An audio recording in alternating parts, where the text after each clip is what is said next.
What up, folks? It's your boy Dash back again with another word of the day. My eyes look red. I just finished working out. But the word of today. Let me tongue tied, y'all. But my word of today is a day that I think a lot of people should put a lot more focus on, but in a specific way, and I'm gonna explain to you.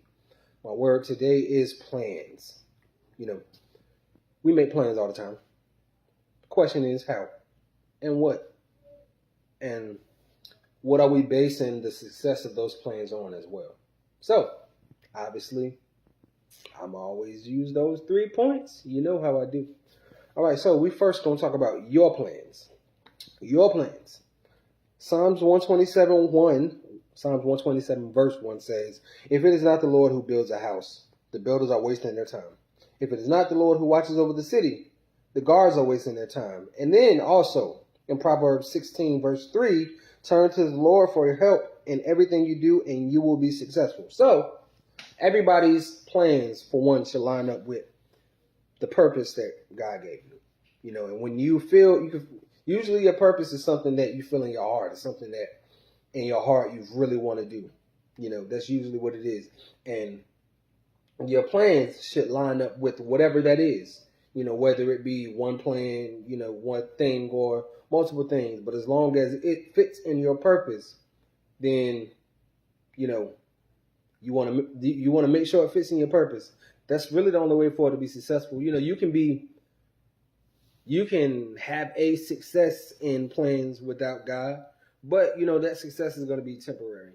As Proverbs said, everything you do, you will be successful. Everything. See, those plans that you put aside, you've heard the saying,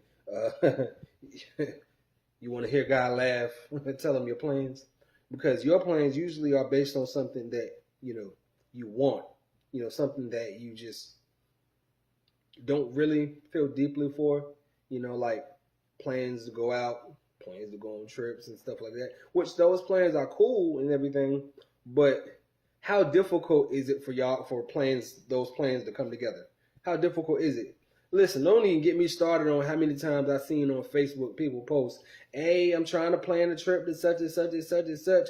And the first post, everybody like, "Yeah, we down, we in, it's up, we lit." Then let a couple weeks pass, and then about maybe 3 of the 10 people that initially said it is there, then on the day of, you the only one that's going to the airport. So that's because those are your plans, and your plans that you put together that weren't, you know, put in line by God. Then that's what's going to happen. Because the biggest reason why you should make sure your plans line up with your purpose, because you'll know if it's going to work or not. Because if it doesn't line up with your purpose, then you run the risk of what I just explained happening. But let me move forward. Family plans. Your family plans. This is something that I think people don't do enough. You know, making plans as a family so that, you know, your plan and your children's plan can line up with each other, so that it's kind of easier for y'all to kind of, you know, facilitate them. Because if you're working with your kids and their plans for life kind of are intertwined with your plans, then it's easier for you to, you know, put yourself into that, so it doesn't feel like you have to force yourself into, you know, helping them be successful. It's integrated with what you were doing already. So, Genesis 18 verse 9 says, "I have made a special agreement with him." He's talking about Abraham, but this is more so to the fathers. "I did this so that he would command his children and his descendants to live the way the Lord wants them to. I did this so that they would live right and be fair. Then I, the Lord, can give him what I promised." So, as a parent, as a father, then I should be instructing my children to live based on what the Lord has made for them, or put forth for them, or the purpose that the Lord has gave them.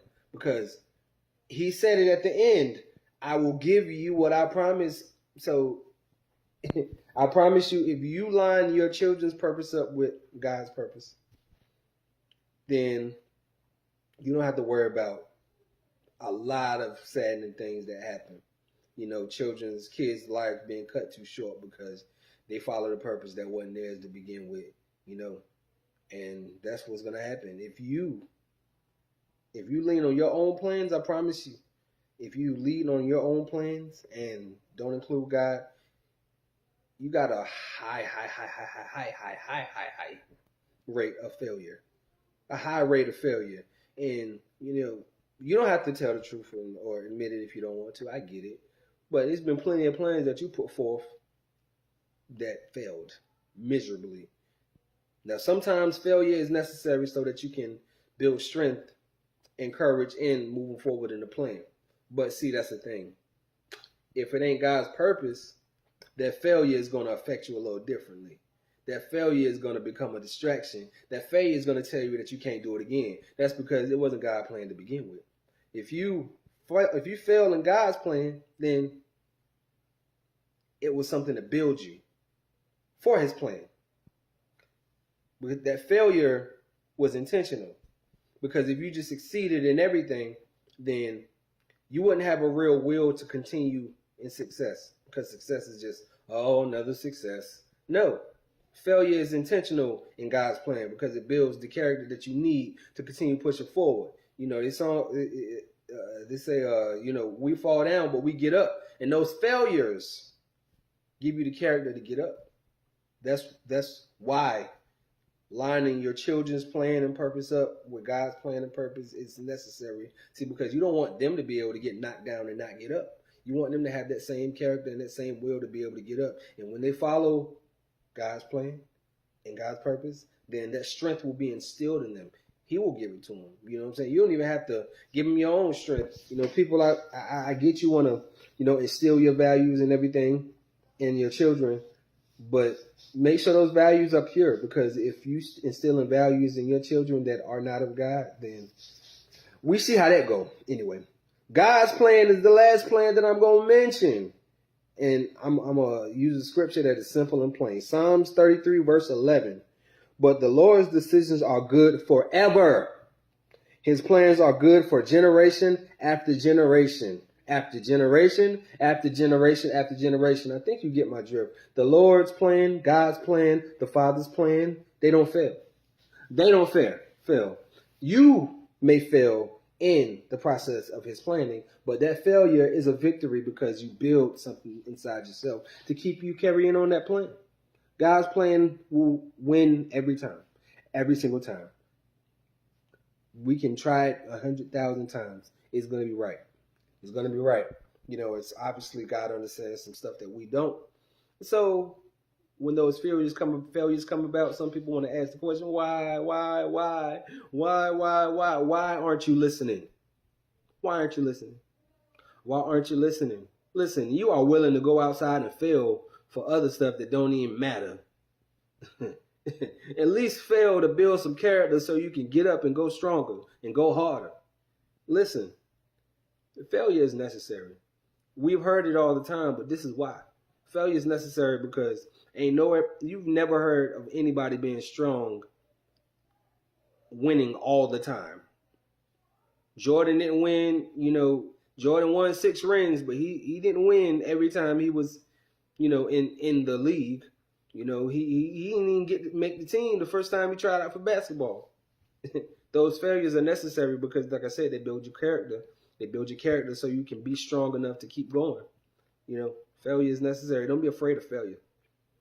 If you're afraid of failure, you're afraid of winning. Because if you just win and win and win and don't lose at all, then what's going to happen is you're going to fall into a place where you fall victim of feeling like it's you.